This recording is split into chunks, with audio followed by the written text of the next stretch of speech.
xibaar yi ci RIP FM. di nuyu auditeur ak auditrice bu rajo RIP FM te rafetlu teewlu bi te altine yemboo fukki fan ak juróom-ñaar ci weeru novembre ci atum 2025 bismillah ci xibaar yi. RIP FM. Soxna Khadija. la ci gën a fës bokk na ci waajtaay gàmmug tey bañu seen atum 2026 tax sax comité d'organisation bi ak fayda jamiyatu Ansarudine amaloon ab réunion doon waxtaanee naka la ñuy def rek ba xew-xew diine boobee mën a mucc ayib waaye itam mu nekkoon ab buntu ci chef service yi ñu daal di jël ay engagement lépp rek ngir xew-xew diine boobee mën a jaar yoon di ngeen am yaatali si la jotaay xibaar dinañ wax itam àddu ci ubbiteeg école bi jàng meeg ak ñenn waajur yi nga xamante ni jamono ji dañoo am jafe-jafe jëmee ci jënd goûter ci seen doom yi mu nekk nag ab jafe-jafe bu rëy si ñoom di ngeen am yaatal si li jotaay xibaar di defi jaar di ko nafa si xët bi ñeer waa tàggate mi si ànd ak saasu ne ak Babacar Daw xët bi ñeewal njàng beeg njàngal bi ñu si ànd ak Adama Ser moo daal di ndar képp li jotaay xibaar waaw kañ li mooy ponk ngeen taaxel ñu faram fàcce ko. xibaar yi ak Soxna Khadija. dal leen ak jàmm ci xibaar yi Pape Dafal moo féetewoo si xarale gi ponk bi junjul nañ ko ci bopp xibaar yi ñeewal gàmmuku Taïba Niassène Medina Baye ñu jàpp ko ni ko ñeenti fan ci weeru janvier ci atum 2026 mu nekk xew-xew diine bi nga xamante ni dañ si màggal judduk Maulana Cheikh Ibrahima Niass moom mi nga xamante ni moo daal di samp faydatu Tijaaniya mu nekkoon ab buntu ci comité d'organisation bi ak waa faydatu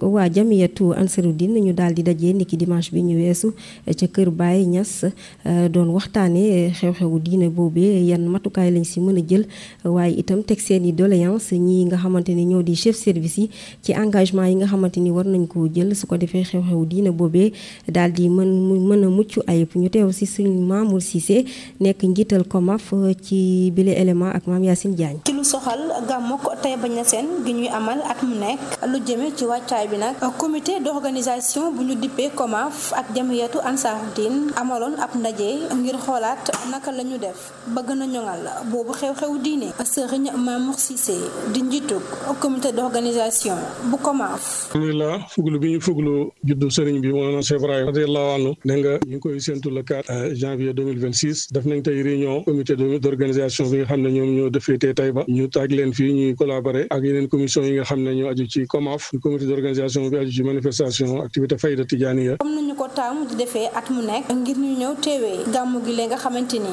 day màggal juddu Maulana Cheikh Ibrahima Niass Baye. ñu ngi ciy sensibiliser suñu bopp ak waa Taïba Niassène yi nga xam ne ñooy dalal gan yi yokk ite yi yokk nganale gi yëpp ko am mbokk am xarit nga gën koo sonj ñu ngi woo waa àll bi yëpp waa Saloum na ñëpp nañ rëj-rëjloo kon na ngeen taalibe ak seeni soppe seeni xarit ngeen doo ci ba si bëgg nañ ren daal gàmmu gi gën a rëj-rëjloo ngir am gàmmu gu jaax yoon ci atum 2026 bi ñu daal di dëlmal ab CDD ni ki àllarba ca préfecture bu Nioro dëgmal CDD bu war incha allah le 19 novembre bi ñu nekk ak ci Nioro ak préfet bi ñu ngi ñaan àgg ci ak jàmm incha allah fas nañu yéene teewee ko pour taxaw dëkk bi taxaw fuglu gàmm gi. ngir fàttali gàmmu Taïba Niassène atum 2026 ñu ngi ko fas yéene amal ci ñeent fan ci weeru janvier bi lee.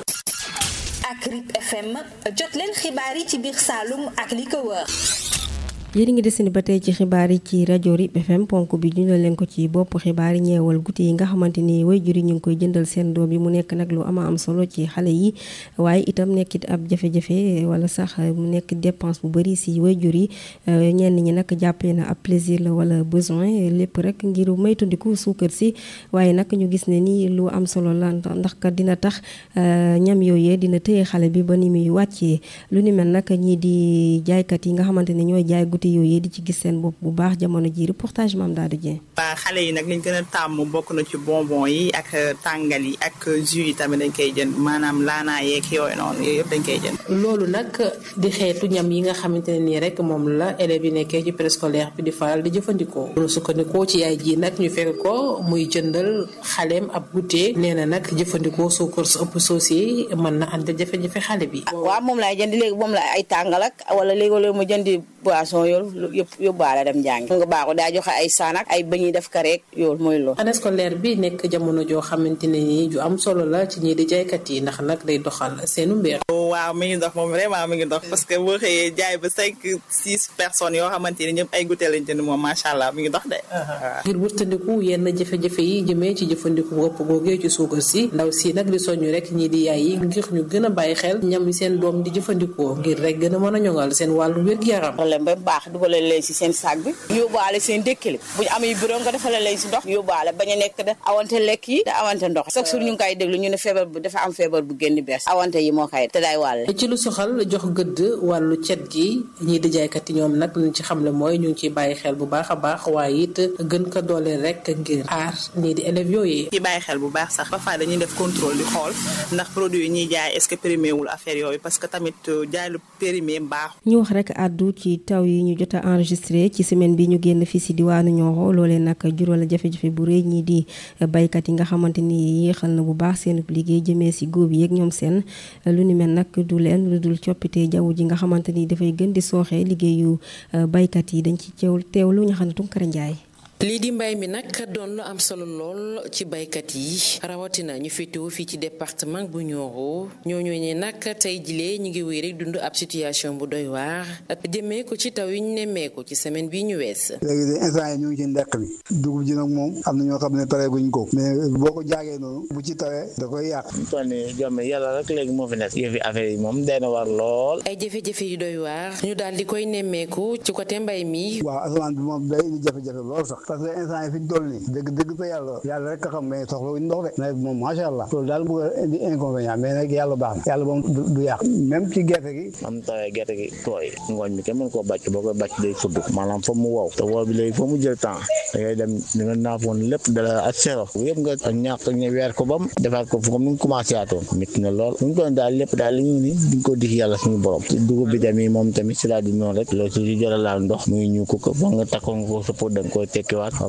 waaye tamit ci côté wér-gu-yaram doomu aadama yi. aussi ci bu ñu ñëwee ci côté santé feebar wér-gu-yaram tàmmuñu am na yenn changement yoo xam ne bu amee nga tàmm tey mu naaj suba nga tàmm tey climat bi mel ni dafay dem ba dootoo xam wéré di daf ciy ñëw parce que yaram bi du ko tàmm mu mën a indi ay conséquences yoo xam ne ci wàllu wér-gu-yaram. buñ sukkandikoo ci baykat yi lay ñu jot a dajeel yi di taw bi nag moom daal dina yéexal lool seenub activité yi ndaxte luñ war a def ci ñaari fan ci jamono yi dañ koy def ci ñeenti fan wala lu ko ëpp. ñu wax rek àddu ci jigéeni kaw yi ñoom nag di amal liggéey bu mucc ayib ci wàllum mbay mi di bay ay ñam di ko yóbbu ci marché yi di ko jaay waaye itam di sóobu bu baax a baax ci koom-koom yi gox bi ci loolee jigéenu kaw gi ñu fekk fële ci sanc Maamu Ndëri ñoom ñooñee nekk ay jàmbaar waaye itam gëm seen bopp lool di amal ay yëngu-yëngu yu am solo ci wàllum mbay mi ñu mën cee lim li di bay gerte mboq ak dugub waaye itam di yëngu ci wàllum njënd meeg njaay mi lépp rek ngir faj seen soxla waaye itam di dundal seen njaboot ñoom ñooñu nag terewul di jànkuwanteel ay jafe-jafe.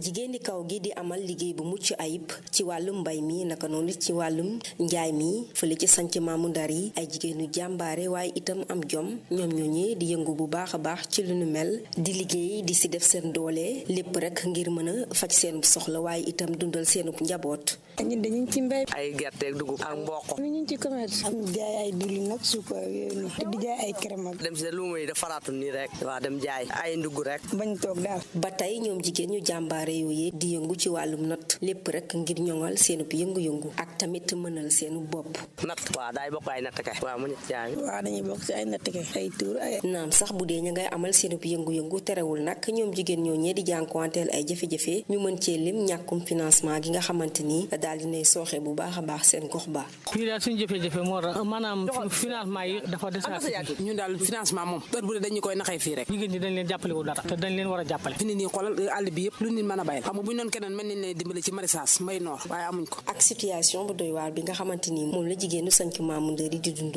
ñoom ñooñee nag di sàkku ci nguurug Sénégal ak chef de projet yi su ko defee ñu daal di leen di gunge jàppale leen si wàllum financement ngir ñu gën a amal bu baax a baax seen yëngu-yëngu am yokkute ci nañuy dundee.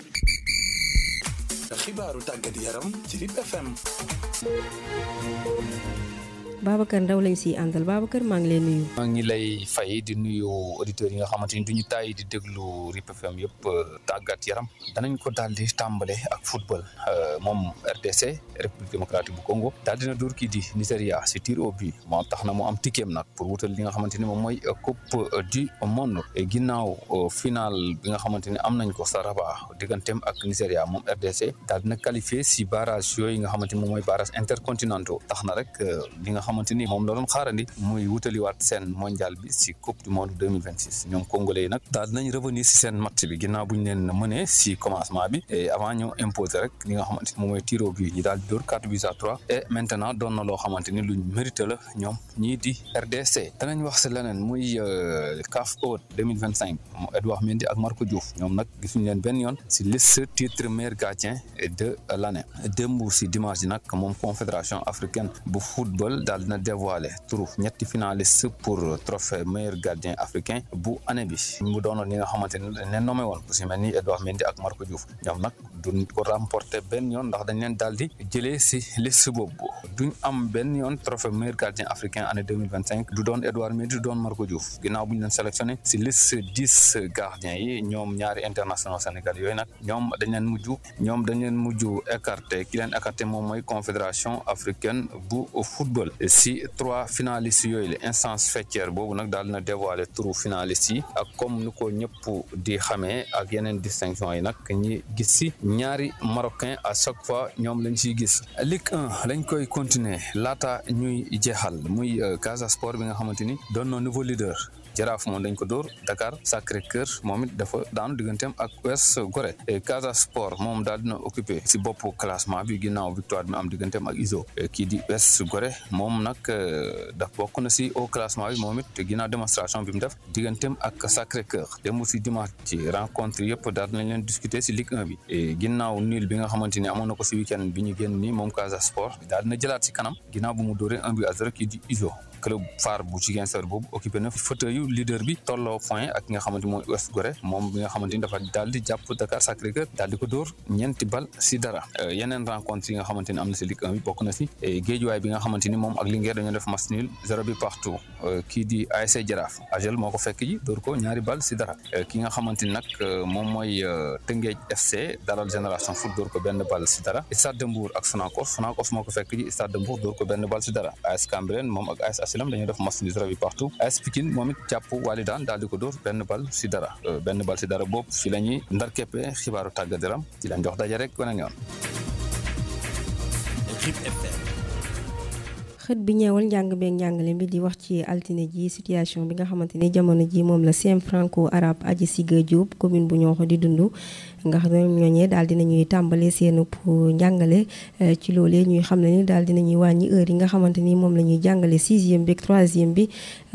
lépp rek ngir mën a fonctionner ak yeneen classe yi nga xamante ni moo soxal mathématique beeg PC bi naka noonu daal dinañuy wàññi limu ndongo yi at mu nekk naam sax bu dee ña ngay jànkuwanteel ay jafe-jafe CEM franco arabe boobee ñu ngay amal résultat yu mucc ayib at mi ñu génn ci examen BFEM 2025 ki ko xam ne di monsieur Bokar Diallo nekk principal école ba ci waxtaanam ak Adama Sène.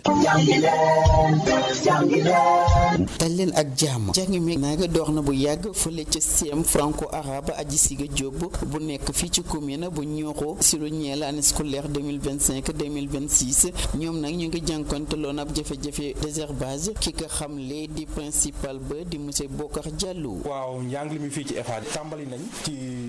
heure ñu war a tàmbali heureusement cette année-ci tous les professeurs sont venus et à temps c'est vrai que nag début bi métti woon na trop parce que dañoo nekk ci établissement boo xam ne daa sori ci dëkk bi d'abord côté désherbage c'est pas facile établissement bi dafa bëri ñax waaye xam ne jéem nañ ba ouverture bi ñu mën a accueillir élèves dans des conditions acceptables. ci atum ren mi nag administration bu boobule établissement jot na wàññi rek waxtu cours yi nga xam ne ñoo jëm ci matière scientifique yi. yenn matières yi mel ni matière science mathématique dañoo wàññi heure yi ci yenn classe soo jëlee 4e ak 3e ñoom normalement ci semaine bi war nañ ci am juróom benn waxtu waaye boobu dañ ci wàññi benn waxtu def ko juróom soo jëlee nag ci 6e 5e yi foofu moom ñaari waxtu sax lañ ci wàññi au lieu que ñu am juróom benn waxtu ci mathématique bi ñeenti waxtu lañ am moo tax ñu mun a surmonter difficulté bi waaye suñ leen joxoon ci dëgg seen heure normale kon xëy na dañ doon dese ñaari classe yoo xam ne dañu doon am problème mathématique ñëw naa fii faire réaménagement révision horaire pour pouvoir faire fonctionner toutes les classes. ci kaw loolee ñu nemmeeku ci itam wàññeekum effectif bi at bu jot. waaw effectif école bi moom at bu nekk day wàññi at bu ñu fi ñëwee 2023 2024 j'ai vu trouver un effectif environ de 360 et quelques élèves daaw 2024 2025 wàccaan nañ ba ñetti téeméer ak fukk ak ñaar ren actuellement 2025 2026 ñu ngi ci ñaari téeméer ak juróom-ñeent fukk élèves donc là tamit c'est un problème. moom principal bi nag di dellu si war rek ci cause yu waral boobu li wàññeeku. soriwaay école bi soo comparé ba biir dëkk ba parce que moyen de transport bi dafa xaw a métti ci ñoom ba parents d'élèves yu bëri dañuy ñëw di solliciter ay transfert cas yoo xam ne moom suñ la waxee seen situation pour nga bàyyi leen xëy na benn bi tamit mooy suñ demee ba seen élèves yi une fois arrivé au collège di saa yu quantum horaire soo ko comparé ak option française soo jëlee élèves yi def 6e ak 5e soo comparé waxtu ñu jàng ci semaine bi ëppale na option française bi fukki waxtu soo jëlee élèves yi nekk 4e wala 3e ñoom ëppale nañ juróom-ñaari waxtu beneen bi mooy que ne CM bi élèves yi ñuy jógee ko ci élémentaire bi mooy FA Nioro commune bi gannaaw boobu dañ doon am élèves yi ñuy jógee ko te village environ waaye léegi xam ngeen ne Darou Salam village am na see depuis daaw jéeg élèves yi doon jógee ko Kër Birane Ba depuis daaw Gapax dañ faa créé benn classe franco-arabe ci 6e ce qui fait que léegi ñoom tamit foofu la ñuy des loolu yokk na ci li nga xam ne wàññi na effectif. pourtant CM franco-arabe Adji Siga Diop jot na enregistré ab taux de réussite bu am solo bu toll ci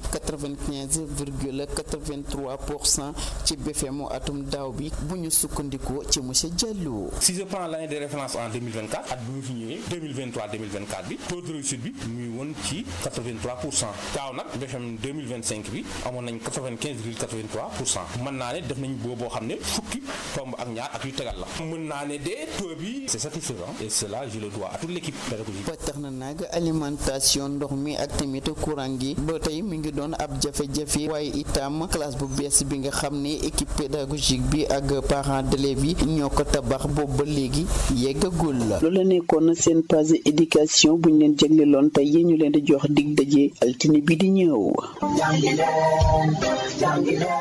RIP FM. waaw keñ ponk boobu moo daal di buura yi la jotaay xibaar waaye laata boobu ngeen taax ñu walaat leen ci li ci gënoon fës. Soxna Khadija. ci li ci gënoon fës bokkoon na ci waajtaay gàmmu Taïba Niassène atum 2026 comité d'organisation bi amaloon ab réunion moom ak jamiyatu Ansaruddin lépp rek ngir fësal seen doléance waaye itam jël chef de service yi ku ci nekk daal di ngay jël engagement lépp rek xew-xewu diine boobee mën a jaar yoon amoon ngeen yaatali si la jotaay xibaar waxoon nañ itam àddu si njàng meeg guttee ndongo yi nga xamante ni nekk na ab jafe-jafe ci ñenn ci waajur yi lañ ci jublu rek moo di fexe rek ba ñam yooyu mën leen tëye ba nañuy wàccee jaaroon na fi di ko nafax si xët bi ñeel wàll tàggatam ñi si doon ànd ak saasune ak Babacar Ndaw xët bi ñeewal njàng beeg njàngale bi ñi si doon ànd ak Adama Seet moo daal ndar képp yi la jotaay xibaar Xadija moo féetu woon ci kàddu gi Pape Dafal si xarale gi ab sa soos si jàppandal gi ma leen di ñaanal jàmm te di ko sàkku ci yéen jërë ngeen jëf.